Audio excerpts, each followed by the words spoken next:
Assalamualaikum warahmatullahi wabarakatuh. Perkenalkan, nama saya Dela Indriani. Saya dari kelas 11 TKJ 2. Pada video kali ini, saya ingin berbagi video mengenai penjelasan tentang jaringan teknologi berbasis luas atau bisa kita kenal dengan WAN. Apa itu WAN? WAN adalah singkatan dari Wide Area Network.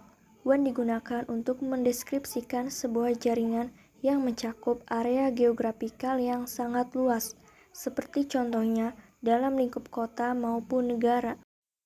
Jaringan WAN digunakan untuk banyak keperluan, misalnya untuk keperluan bisnis, pendidikan, dan juga keperluan pemerintah. Karena fungsi dari jaringan WAN ini adalah untuk mengintegrasikan banyak komputer agar saling terkoneksi dalam mengakses informasi atau data. Jaringan WAN bukan merupakan sebuah konsep jaringan yang baru karena jaringan WAN ini sudah ada di dunia sejak tahun 1970. Namun konsep ini bukan merupakan konsep jaringan modern dan terbaru seperti saat ini. Jaringan WAN merupakan jenis jaringan yang paling banyak digunakan di era modern seperti sekarang ini. Seperti contoh penggunaan jaringan internet yang menghubungkan antara satu ponsel dengan ponsel lainnya. Selain itu, contoh lain dari jaringan WAN ini adalah jaringan internet yang digunakan pada kasir dan database barang dari minimarket, seperti Indomaret dan supermarket besar seperti Carrefour. Selain itu, masih ada banyak lagi contoh penggunaan jaringan WAN ini. Nah, ini adalah salah satu contoh dari gambaran jaringan berbasis luas atau kita sebut dengan WAN. Dan selanjutnya saya akan menjelaskan tentang karakteristik jaringan WAN. Di antara banyak tipe jaringan komputer yang ada saat ini, yang membedakan di antara satu dan lainnya, lalu apa saja karakteristik jaringan WAN? Jaringan WAN memiliki karakteristik seperti berikut ini. 1. WAN merupakan sebuah jaringan yang digunakan untuk menghubungkan perangkat yang tidak bisa dijangkau oleh jaringan lain seperti LAN dan MAN. Hal ini disebabkan oleh luasnya cakupan wilayah yang hendak dijangkau. 2. WAN juga merupakan sebuah jaringan yang digunakan untuk melakukan koneksi pada jarak yang berjauhan. Koneksi ini juga dilakukan dengan menggunakan koneksi serial yang berasal dari berbagai jenis perangkat lainnya.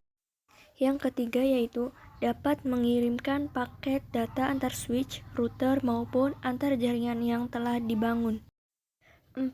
Untuk mengakses bandwidth jarak jauh, diperlukan koneksi serial dari berbagai macam jenis. Yang kelima yaitu merupakan jaringan yang bekerja pada lapisan OSI layer di layer fisik dan layer data link. Selanjutnya saya akan menjelaskan tentang fungsi jaringan WAN. Pada dasarnya, fungsi jaringan WAN ini adalah untuk menghubungkan komputer satu dengan komputer lainnya. Akan tetapi, untuk fungsi lebih mendetail jaringan WAN ini antara lain 1.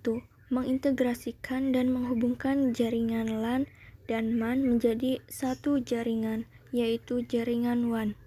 Fungsi yang kedua yaitu mempercepat arus informasi dan komunikasi yang dilakukan dalam sebuah jaringan yang lebih luas.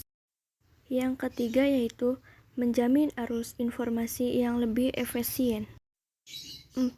Mencegah terjadinya miskomunikasi. 5. Lebih menghemat biaya yang digunakan untuk keperluan operasional. Fungsi jaringan WAN yang terakhir yaitu mendukung operasionalitas perusahaan tingkat nasional dan internasional. Selanjutnya saya akan menjelaskan tentang cara kerja jaringan WAN. Nah, untuk mengetahui seperti apa cara kerja jaringan WAN, berikut ini saya akan jelaskan dalam sebuah contoh kasus. Sebuah perusahaan akan memilih dan menempatkan satu komputer server untuk kebutuhan akses database yang dimiliki. Kemudian komputer server akan mengirimkan informasi database dan juga paket data ke seluruh jaringan yang telah dibangun sesuai topologi. Dengan adanya topologi jaringan yang telah dibangun, maka komputer klien ataupun user bisa mengakses seluruh informasi ke komputer server, meski berada di luar pulau ataupun antar negara sekalipun. Dan selanjutnya saya akan menjelaskan tentang perangkat jaringan WAN. Nah, agar sebuah jaringan WAN bisa bekerja dengan baik, maka diperlukan perangkat pendukung untuk bisa mengalirkan data ataupun informasi yang ada. Adapun perangkat jaringan WAN terdiri atas 1. Yaitu router. Router berfungsi menghubungkan dua jaringan atau lebih untuk mengirimkan informasi antar jaringan. Bisa dikatakan dalam jaringan WAN ini, perangkat router berperan untuk meningkatkan kemampuan byte terlebih dalam keperluan jaringan yang diperlukan. Yang kedua yaitu ada modem.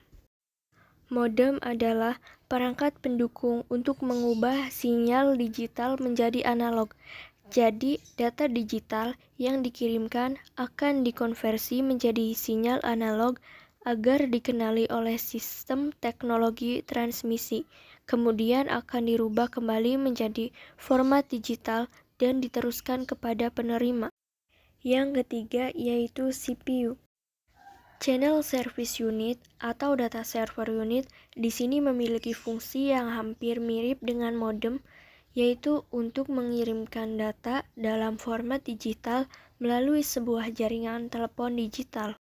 Yang keempat yaitu ada ATM Switch. Perangkat ATM Switch berfungsi sebagai penyedia layanan transfer data berkecepatan tinggi antara LAN dan WAN.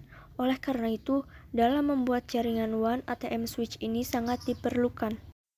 Yang kelima yaitu Communication Server. Communication Server ini merupakan perangkat server untuk melakukan dial dari lokasi remote khusus bagi pengguna sehingga bisa terhubung ke jaringan LAN. Yang keenam yaitu multiplexer.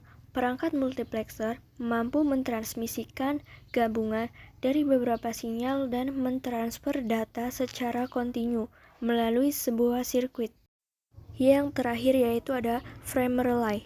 Perangkat ini mampu menghubungkan data privat atau data lokal melalui jaringan menggunakan sinyal digital. Frame relay hampir mirip dengan ATM switch, hanya saja kecepatan transfernya tidak sebaik ATM switch. Selanjutnya saya akan menjelaskan tentang jenis-jenis jaringan WAN. Jaringan WAN sendiri sebenarnya ada beberapa jenis yang bisa digunakan. Adapun di tiap-tiap jenisnya memiliki fungsi dan keperluan yang berbeda-beda. Untuk lebih jelasnya, simak jenis-jenis WAN berikut ini. Yang pertama yaitu Leased Line. Leased Line ini merupakan jenis Wide Area Network dengan model koneksi dedicated point-to-point. Maksudnya, koneksi ini tidak memerlukan proses call stop dalam berkirim data. Adapun mekanisme pengiriman paket data yang dilakukan sifatnya sinkronus serial. Sinkronus serial adalah sebuah komunikasi di mana pengirim atau penerimanya hanya satu pihak saja yang bisa menghasilkan clock dan pengirimannya hanya bersama dengan data. Yang kedua yaitu circuit switching. Pada jenis ini, jaringan akan melakukan call stop terlebih dahulu untuk membentuk koneksi dengan tujuan agar bisa memulai pengiriman data. ISDN dan PTSN adalah dua protokol pada jaringan WAN yang menggunakan jaringan koneksi circuit switching untuk jaringan publik. Yang ketiga yaitu paket switching. Jenis koneksi paket switching memiliki kelebihan bisa mengatur dan membagi bandwidth ke pengguna lain dengan tujuan supaya koneksinya bisa lebih stabil dan sesuai dengan jumlah pengguna jaringan. Paket switching ini sebenarnya pengembangannya dari koneksi jenis Leased Line dengan mekanisme koneksi secara sinkronus serial. Selanjutnya saya akan menjelaskan tentang kelebihan jaringan WAN.